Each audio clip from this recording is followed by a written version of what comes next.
미국의 기독교 작가이며 목사님이신 맥스 루케이도라는 분이 계시는데요, 이분이 쓴 책 가운데 인생의 어떤 순간에도 하나님은 너를 포기하지 않는다라는 책이 있습니다. 근데 이 책에서 아주 의미 있는 질문 한 가지를 던지고 있습니다.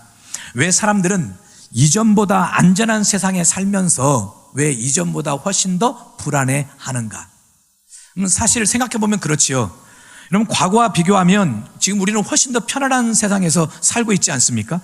의학은 눈부시게 발전했지요. 교통과 통신은 비교할 수 없을 만큼 좋아졌습니다. 여러분, 스마트폰 하나만 가지고 있으면 전 세계 어느 나라와 다 연결이 되어 있어요. 필요한 정보도요 순식간에 얻을 수 있습니다. 그래서 지금 요즘 시대는 지식의 평준화 시대라고 하지 않습니까? 모르면 뭐한테 물어보면 돼요? 예전에는 네이버 지식이 물어봤는데 요즘은 AI한테 물어보면 돼요. 뭐 GPT라든지 제미나이라든지 얘들한테 물어보면 다 알려줘요. 경제적으로도 과거보다 훨씬 풍요로운 삶을 살아가고 있습니다. 그런데 참 신기합니다. 사람들의 마음은 점점 더 불안해지는 겁니다. 걱정은 줄어들지 않고 염려는 사라지질 않아요. 밤이 되어도 쉽게 잠들지 못하고 미래를 생각하면 온통 기대감과 소망으로 가득해야 되는데 마음이 좀 답답하거든요. 환경은 분명 좋아졌는데 평안은 오히려 사라져가고 있는 시대가 되고 말았어요. 루케이도 목사님은요, 그 이유를 이렇게 설명하고 있습니다. 참된 평안은 환경에서 오는 것이 아니라 하나님께로부터 오기 때문이다. 여러분, 환경이 바뀐다고 해서 마음이 언제나 평안해지느냐? 그렇지 않다는 것입니다. 참된 평안은 우리가 하나님을 만날 때 하나님 안에서만 진정으로 주어지게 된다는 것이죠. 지난주 저는 오늘 본문 말씀을 가지고 예수님께서 평화 그 자체이시고 평강의 근원이시다라고 말씀드렸어요. 그래서 예수님께서 가시는 곳마다 주어지는 은혜가 무엇이었냐면 평안이었고 평강이었고 샬롬이었어요. 예수님의 제자들이 갈릴리 바다를 건너는 중에 풍랑을 만납니다. 예수님이 그 제자들에게 찾아가시니까 어떻게 됩니까? 그 성난 파도가 잔잔케 되게 되었어요. 또 귀신 들린 사람에게 우리 예수님이 찾아가서 그 귀신 들린 결박으로부터 자유를 얻게 하고 그의 마음에 진정한 평안을 주었어요. 딸이 죽었습니다. 회당장 야이로의 딸이 그 가정에 찾아가서 예수님께서 죽은 딸을 다시 살려내 주심으로 진정한 평안을 주셨어요. 여러분, 이토록 우리 예수님은 가시는 곳마다 무엇을 주셨느냐? 평안을 주셨고 평강을 주셨어요. 여러분, 왜 이런 일이 가능했을까요? 자, 14절 말씀인데 같이 한번 읽어볼게요. 그는 우리의 화평이신지라 둘로 하나를 만드사 원수된 것 곧 중간에 막힌 담을 자기 육체로 허시고. 그는 우리의 화평이신지라. 예수님이 화평 그 자체이시고 평강의 근원이시기 때문에 예수님이 가는 곳마다 기쁨이 있고 평강이 있고 평안이 있을 수밖에 없어요. 자, 그런데 여기서 우리는 한 가지 질문을 던질 수가 있습니다. 예수님이 우리의 화평이시라고 한다면 왜 예수 믿는 내 삶 속에 여전히 두려움과 염려와 근심과 걱정이 가득하느냐 이겁니다. 여러분, 왜 많은 사람이 예수님이 평화이신데 그 평화를 충분히 누리지 못하고 있는 것일까요? 예수를 믿는데도 걱정이 있습니다. 예배를 드리는 중에도, 오늘 모르겠습니다. 여러분 예배 드리고 있는 이 와중에도 여러분의 마음속에 염려, 근심이 가득해서 그것으로 인해서 삶이 낙심되어 있는지 모르겠습니다. 그럼 기도하면서도 우리가 문제 앞에서 쉽게 넘어지고 무너지는 이유가 과연 무엇 때문이냐 이것입니다. 자, 그러면 우리는 어떻게 해야 참된 평화를 누리고 참된 평안을 누리는 소위 은혜의 삶, 축복의 삶을 살아낼 수 있느냐 이것입니다. 오늘 이 질문에 대한 답을 오늘 말씀을 통해서 드리려고 합니다. 참된 평화를 누리려면 우리가 어떻게 해야 되는가? 첫째, 예수님의 보혈을 의지해야 됩니다. 자, 13절 말씀을 같이 한번 읽어볼게요. 이제는 전에 멀리 있던 너희가 그리스도 예수 안에서 그리스도의 피로 가까워졌느니라. 여러분, 여기서 멀다라는 이 말은 단순한 거리를 말하는 것이 아닙니다. 영적인 거리를 말하고 있는 거예요. 그리고 너희가 라는 여기서 말하는 너희는 바로 이방인들을 말하고 있습니다. 여러분, 이방인들이 영적으로 하나님과의 거리가 어떨까요? 가까울까요? 멀까요?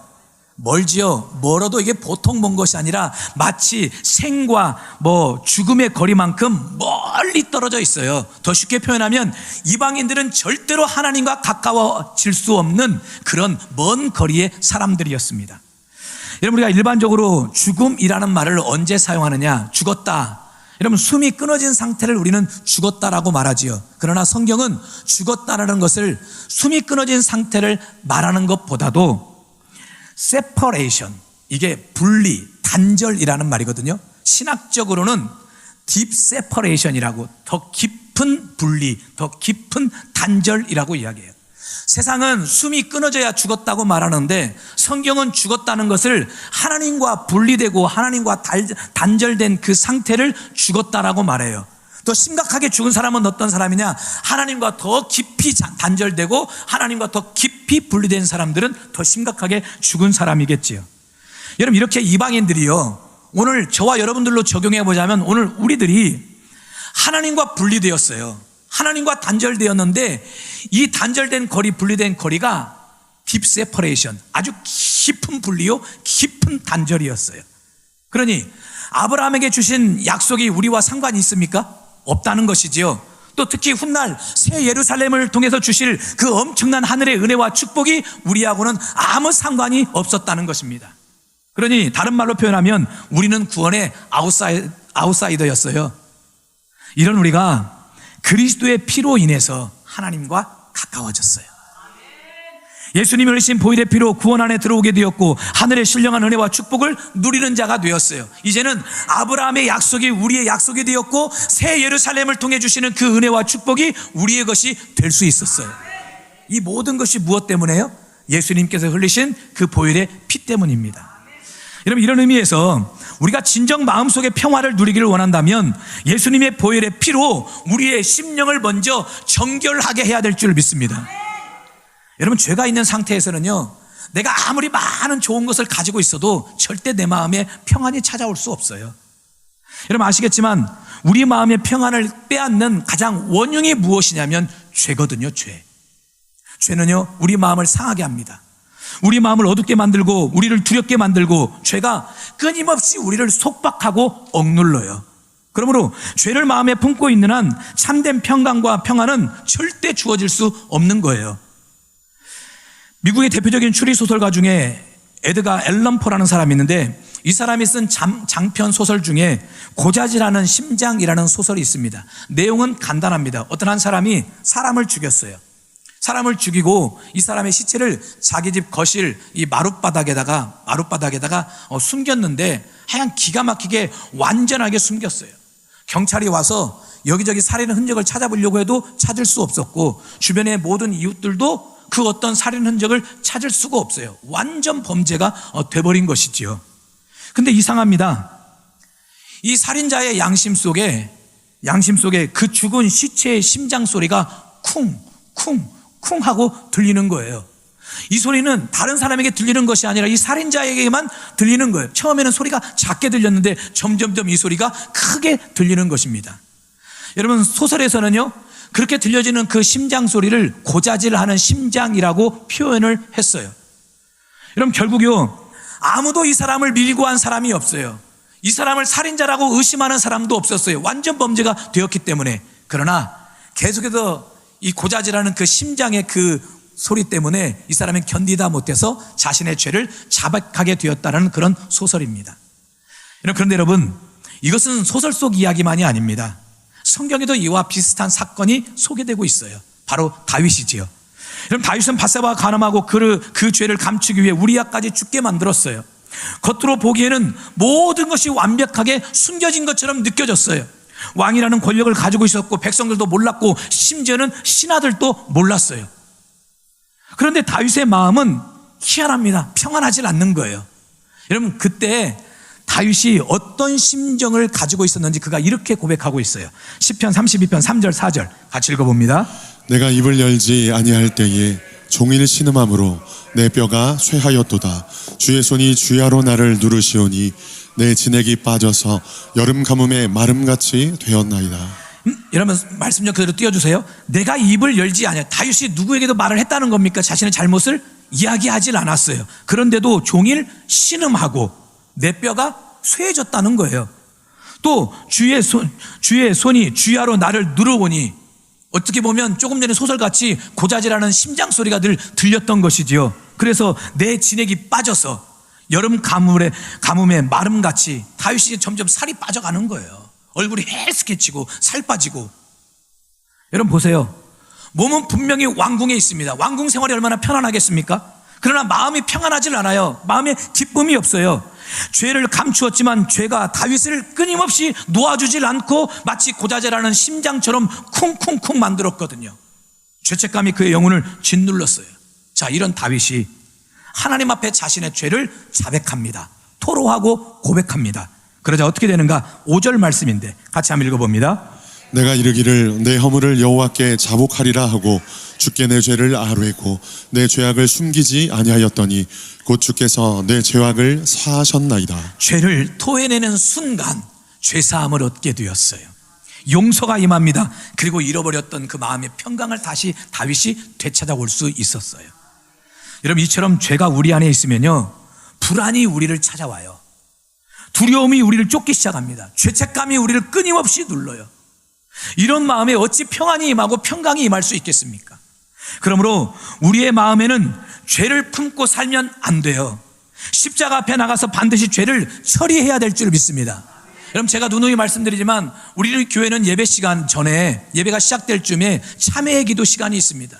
여러분, 이 시간 보통으로 생각하시면 안 돼요. 보통 정말 그 이상의 시간입니다.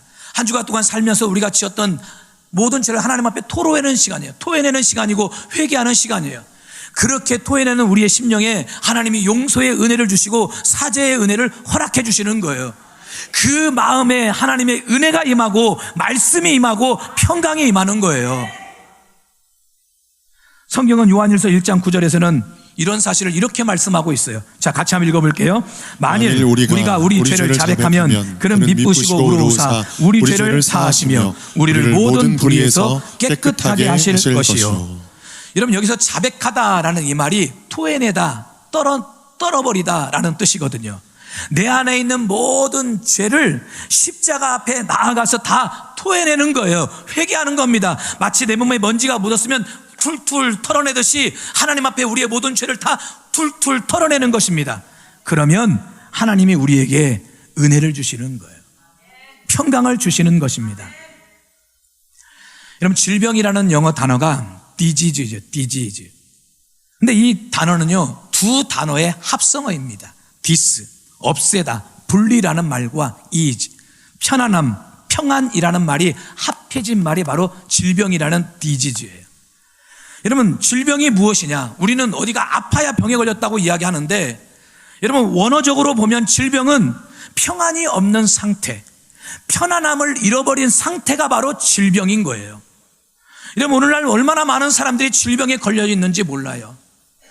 마음에 평안이 없습니다. 평강이 없어요. 겉으로는 좋은 집에 살고 안락한 침대에 누워 잠을 청하는데 마음의 죄로 인해서, 내 마음속에 자리 잡은 그 죄책감으로 인해서 내 마음이 디지즈 되어 있는 거예요. 질병에 걸려져 있는 거예요. 여러분, 이런 우리들에게 필요한 것이 무엇일까요? 바로 예수님의 보혈이에요. 보혈의 은혜가 우리에게 필요하고 보혈의 능력이 우리에게 필요해요. 참된 평화는 거듭 말씀드리지만 환경이 좋을 때 우리에게 주어지는 것이 아니라 바로 우리 마음속에 있는 모든 죄의 문제를 떨어내버리고 또 죄책감의 모든 문제를 떨어내버려야, 그래야 참된 평화가 우리에게 임하는 거예요. 그 죄 문제는 예수님의 보혈로밖에 해결할 수 없어요.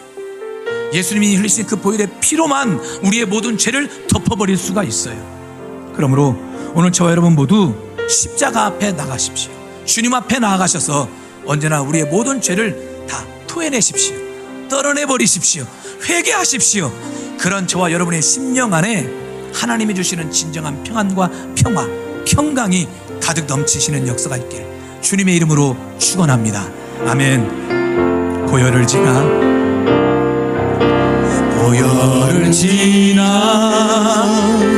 하나님 품으로, 보혈을 지나 아버지 품으로, 보혈을 지나 하나님 품으로 한 걸음씩 나아가. 다시 한번 고백해요. 보혈을 지나, 보혈을 지나 하나님 품으로 나아갑니다. 하나님 품으로 보혈을 지나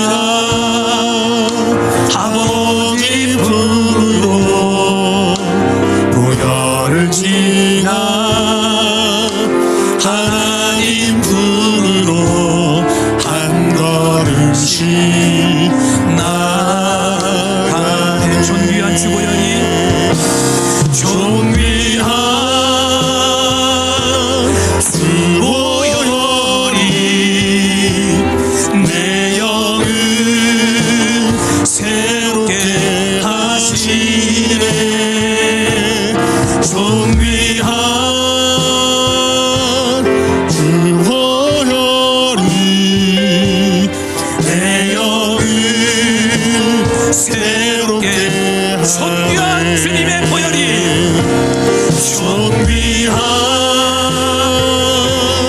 주 보혈 우리의 영을 새롭게 하여 주옵소서. 내 영을 새롭게 하시네. 존귀한 주 보혈이 내 영을 새롭게 하네. 자, 두 번째, 우리가 어떻게 해야 참된 평화를 누리며 살 수 있느냐? 평안에 전혀 도움이 되지 않는 마음의 장벽을 깨트려야 됩니다. 자, 14절 말씀을 같이 한번 읽어볼게요. 그는 우리의 화평이신지라 둘로 하나를 만드사 원수된 것 곧 중간에 막힌 담을 자기 육체로 하시고. 여러분, 하나님께서 우리에게 평강과 평안을 주고 싶어도 우리의 마음의 문이 장벽으로 닫혀져 있으면, 마음에 담이 쳐져 있으면 절대 평화를 누릴 수가 없어요.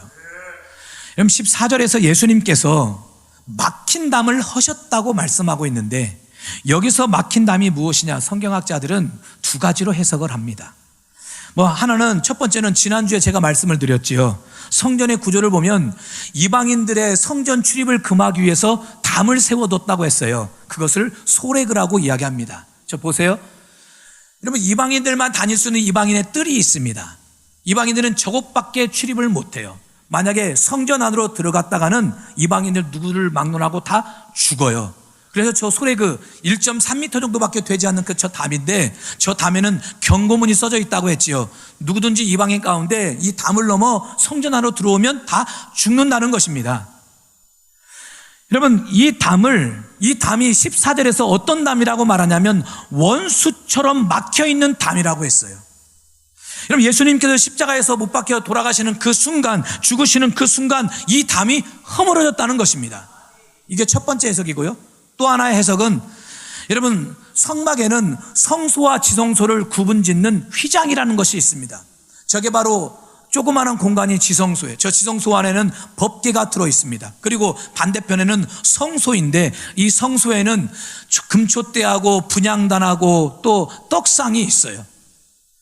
제사장들은 성소는 언제든지 들락날락거릴 수 있어요. 왜냐하면 이제 금촛대의 등을 꺼트리면 안 되거든요. 단 한순간이라도. 그러니 성소는 언제든지 들락날락거리는데, 지성소는 대제사장이 7월 10일 대속죄일 날 1년에 딱 한 번만 저곳으로 들어갈 수가 있습니다. 그런데 이 지성소와 성소를 구분짓는 저 가운데 있는 저 막이 무엇이냐면 휘장인데, 여러분, 저 휘장이 얼마나 튼튼한지 사람이 아무리 찢으려고 해도 절대 찢어지지 않게끔 강력하게 만들었어요. 근데 예수님께서 십자가에 죽으시는 그 순간, 운명하시는 그 순간, 저 성소의 휘장이 위에서부터 아래로 쫙하니 찢어졌거든요.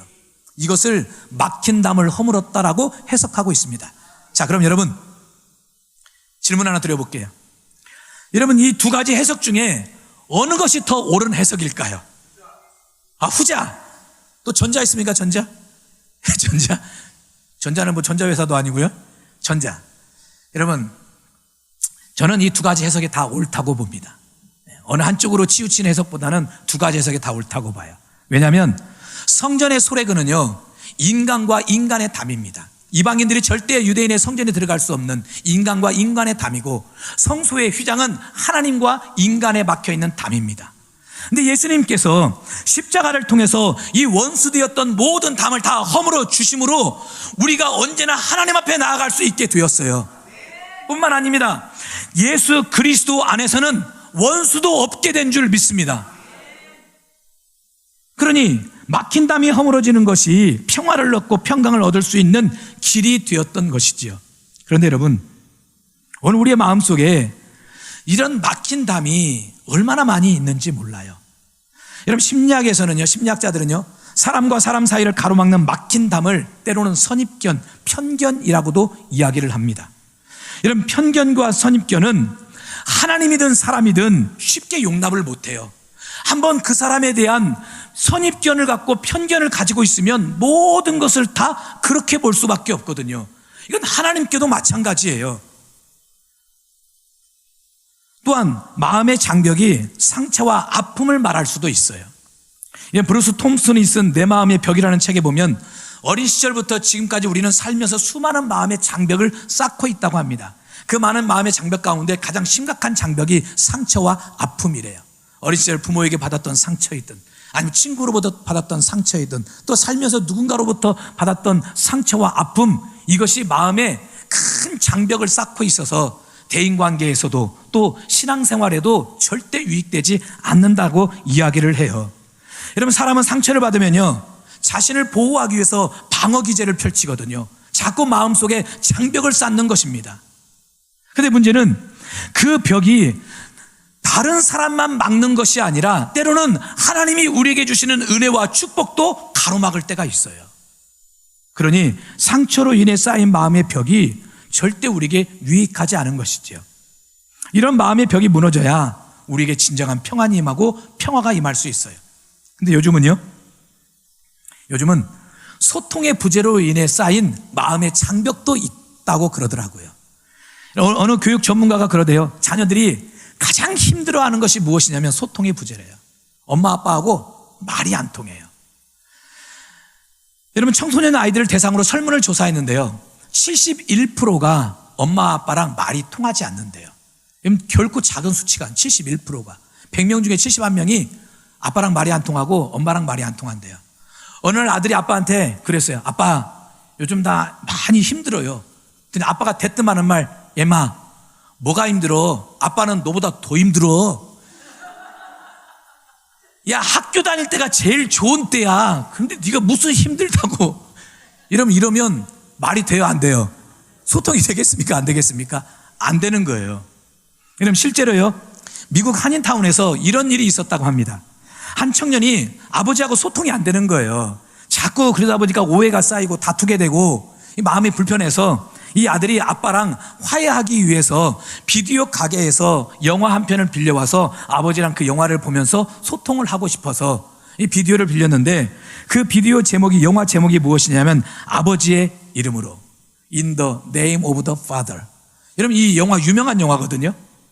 오래된 영화이긴 하지만 유명한 영화인데 영국에서 실제 있었던 사건을 다룬 영화입니다. 런던에서요, 1900년도에 런던에서 폭탄 테러가 일어났어요. 근데 한 아버지의 아들이 이 억울하게 이 폭탄 테러의 주범으로 붙잡혀서 옥에 갇히게 된 겁니다. 그러면 아버지가 그 아들을 구명하기 위해서 열심히 애를 썼는데 이 아버지 또한 이 폭탄 테러의 공범으로 몰려가지고 아버지도 옥에 갇히게 된 거예요. 그리고 결국 아버지는 옥에서 죽습니다. 여러분, 그래서 아들이 그 아버지의 이름으로, 우리 아버지는 무고한 사람이라고, 나 또한 마찬가지지만 우리 아버지는 무고한 사람이라고 법정 투쟁을 한다는 그런 내용입니다. 이 정도 영화라면 이 아버지와 그 영화를 보고 어느 정도 소통이 되고 마음의 문을 열겠거니 생각해서 아들이 비디오를 빌려왔어요. 그랬더니 아버지가 물어보는 거예요. 무엇을 빌려왔니? 그러니까 아들이, 네, 아버지 이름으로 빌려왔어요. 그랬더니 아버지가 대뜸 화를 내더니, 야 이놈아, 네 이름으로 빌려야지 왜 아버지 이름으로 빌렸느냐. 여러분, 그래서 아버지와 다시 틀어지게 되었다는 거 아닙니까? 여러분, 우리에겐 여러 이유로 인해서 쌓여진 마음의 장벽들이 참 많아요.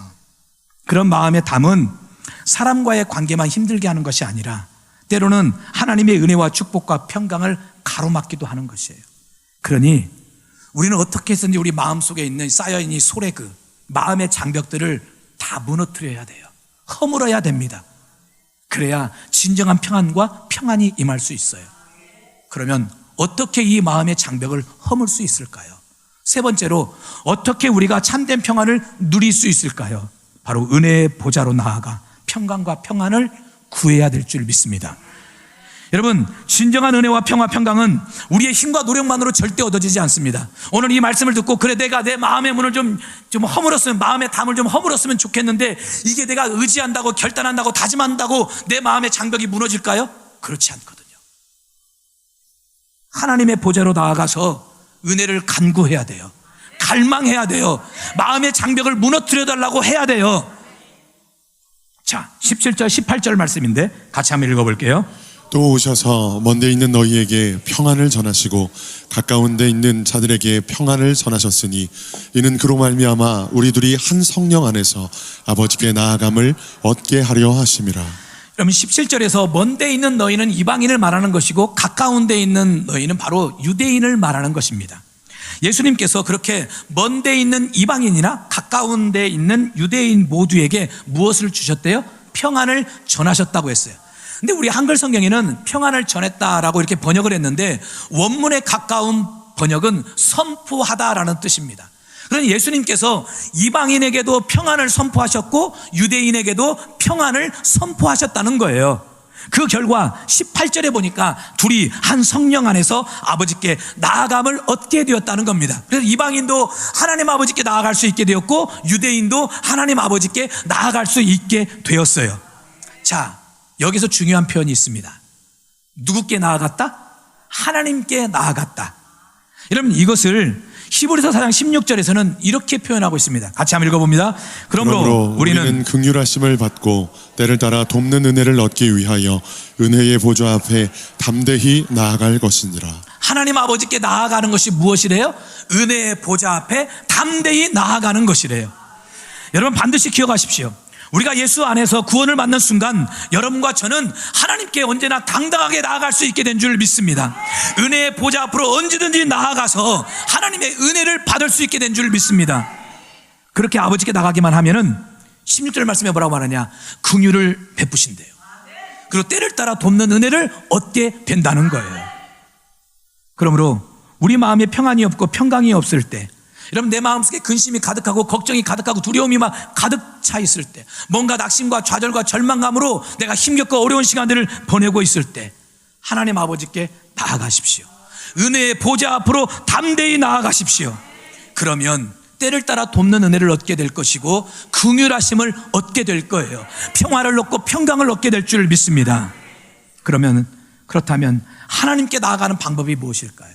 오늘날 우리가 은혜의 보좌 앞으로 나가야 되는데 그 옛날 구약시대처럼 성막이 있다든지 성전이 있다든지 그러면 좋을 텐데 눈에 보이는 것이 없잖아요. 오늘날 우리가 은혜의 보좌 앞으로 담대히 나아가는 것이 무엇이냐? 바로 기도예요. 기도하는 것이 하나님께 나아가는 방법이고 기도하는 것이 은혜의 보좌 앞으로 나아가는 거예요. 근데 하나님은 그렇게 우리가 기도를 통해 은혜의 보좌 앞으로 나아가면 때를 따라 돕는 은혜로 긍휼을 하심으로 응답해 주시죠. 구약의 한나 잘 알고 계시죠? 한나가 분인나에게 많은 괴롭힘을 받았어요. 얼마나 심한 괴롭힘을 받았는지 성경에 보니까 한나가 먹지도 못하고 울었다라고 기록하고 있습니다. 자, 사무엘상 1장 7절 같이 한번 읽어봅니다. 매년 한나가 여호와의 집에 올라갈 때마다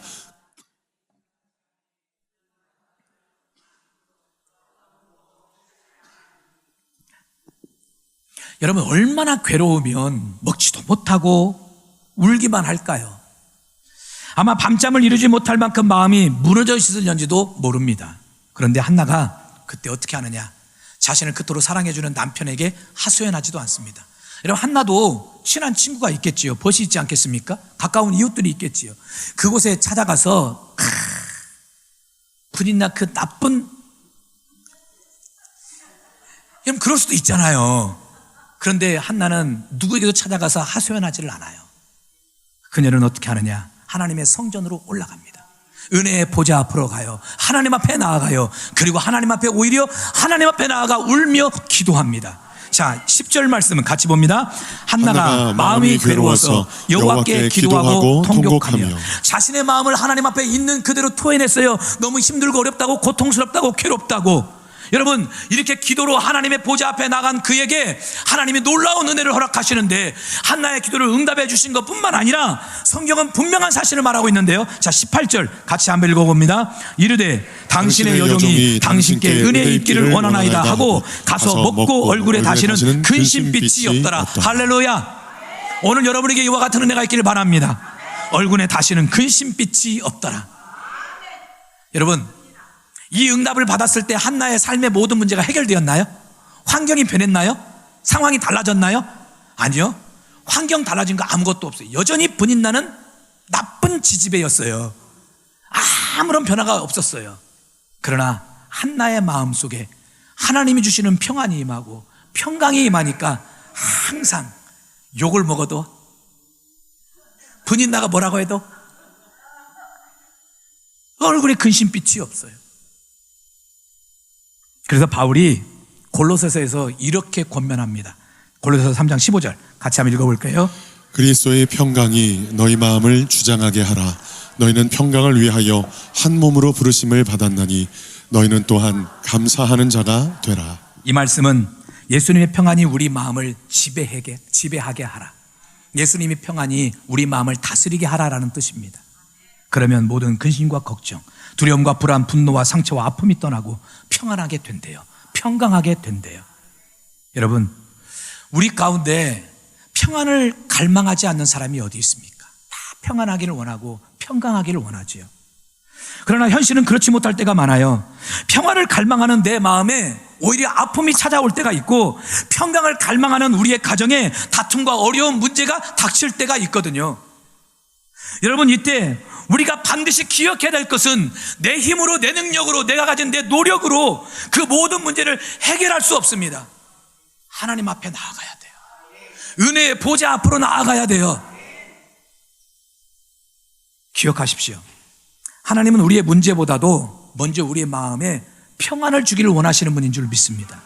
하나님은 먼저 평강을 주시고 그 평강 가운데서 문제를 해결하도록 인도하시는 분이세요. 그러므로 여러분, 근심이 찾아오거든 은혜의 보좌 앞으로 나아가십시오.